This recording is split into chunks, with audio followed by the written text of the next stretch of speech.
the Ferris wheel right here. So this one has the battery on bottom and then motor on the back. And using that, it's able to spin. So it spins like this.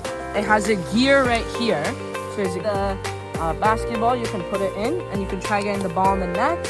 And it can also be adjustable like this, so I can move it like this right here. I can also move it up and down, and then I can also move it like up and down here, and I can also rotate it like that. So I can play like this, and then I can try putting it in.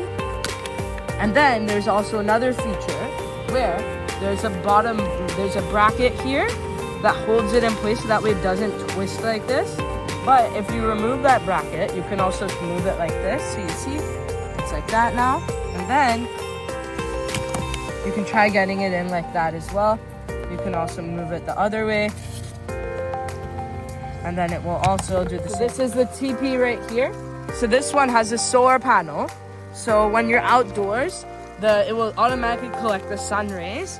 And then it will start spinning like that right there. And then this is the hydraulic bridge right here. So this one, this hydraulic bridge right there, this one has a syringe, and then there's another syringe here, and then there's a tube connecting those two syringes, and that's a form of hydraulics, so that way when you can open and close the bridge using those syringe pieces, which is pretty awesome. So for example, this is the dynamo house right here. So it has a sound sensor inside, so whenever you make a sound, it will turn on by itself.